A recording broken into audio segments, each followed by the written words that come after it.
코로나로 인해서 가장 크게 성장한 산업은 제약이나 바이오가 아니라 역설적으로 반도체 산업이었습니다.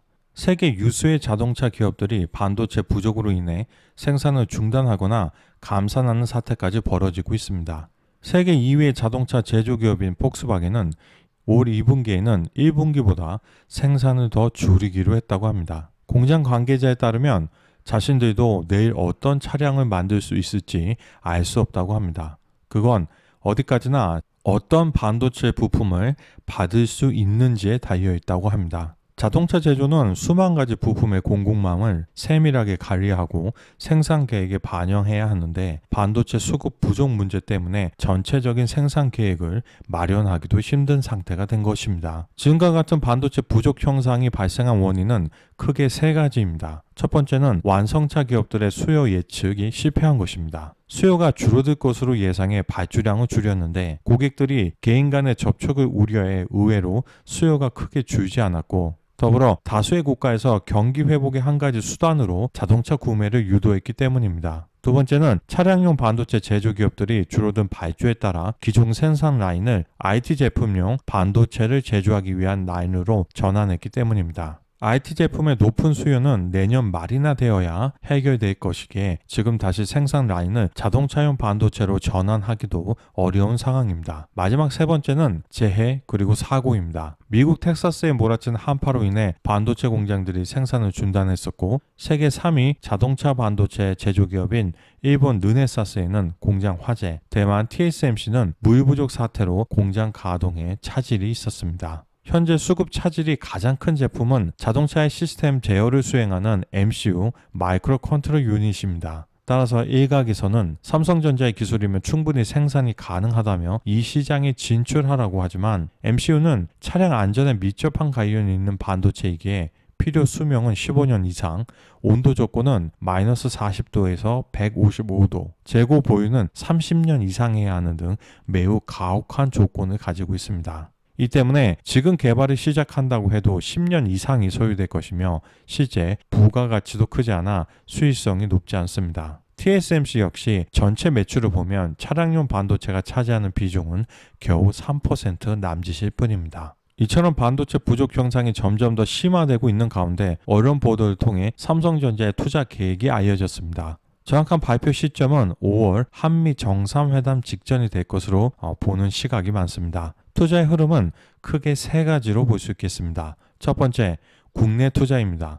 올해 6월 평택 캠퍼스 P3 공장 투자가 최대 50조 원입니다. 올해 외관 공사가 마무리되고 내년부터 장비가 반입되면 시운전을 거쳐 2023년부터 양산이 가능할 것으로 보입니다.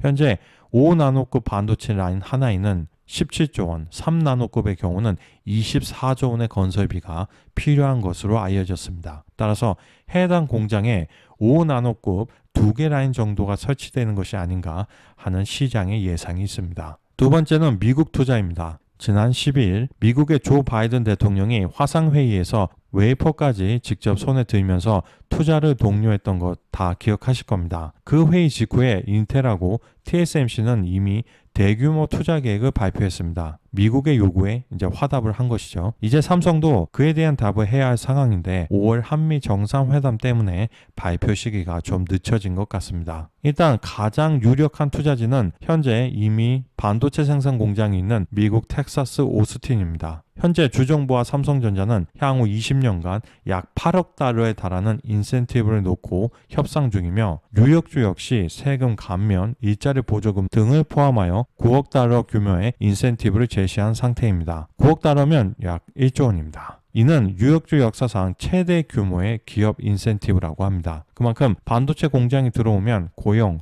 부가가치, 생산 등에서 큰 이익이 있다는 반증이라고 볼 수 있겠습니다. 마지막 세 번째는 네덜란드의 NXP 인수입니다. NXP는 인피니온과 자동차용 반도체 1, 2위를 다투고 있는 기술력 있는 기업입니다. 사실 삼성전자와 NXP와의 협상은 이미 수년 전부터 지속되고 있었다고 합니다. 실제로 2018년 퀄컴이 440억 달러로 인수하려다 중국의 반대로 인수가 무산됐을 때 NSP가 삼성전자의 협상 의사를 타진했다는 언론 보도가 나오기도 했었습니다. 어떤 사람들은 미국의 TI, 일본의 르네사스 혹은 다른 소규모의 기업들이 더 나은 인수합병 대상이 아니냐고 하는데 제가 보기에는 NSP가 최고의 선택입니다.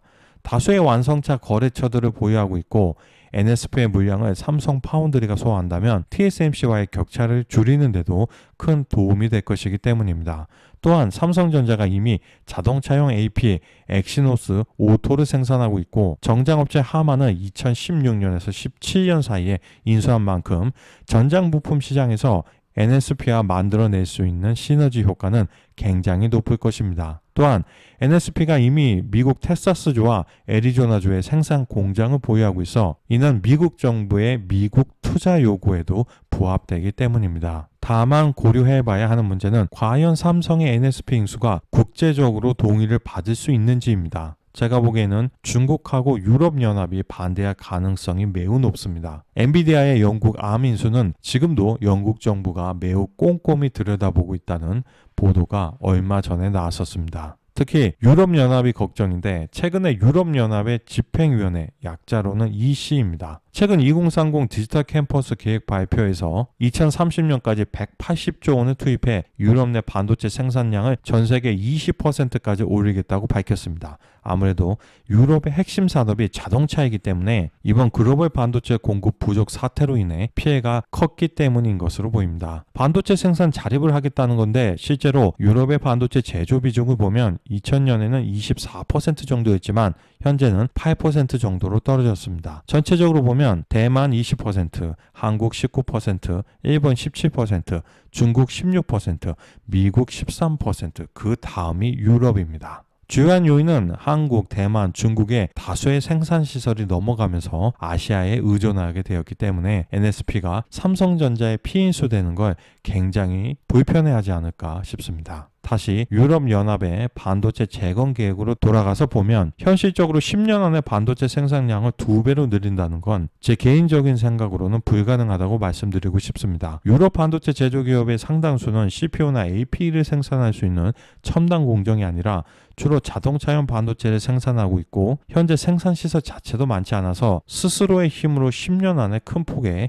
증가를 하기는 매우 힘듭니다. 따라서 유럽연합은 삼성전자, TSMC, 인텔의 최첨단 파운드리 공장을 유치하기 위해 최선의 노력을 할 것으로 보입니다. 이처럼 삼성전자는 상반기 중 최대 140조 원에 달하는 한국 역사상 최대의 투자 계획을 내놓을 것으로 보입니다. 다음 달로 예정된 한미 정상회담보다 오히려 삼성전자의 행보에 세간의 이목이 더욱 집중되고 있습니다. 우리가 알고 싶은 세계, 오늘은 여기에서 마치겠습니다. 감사합니다.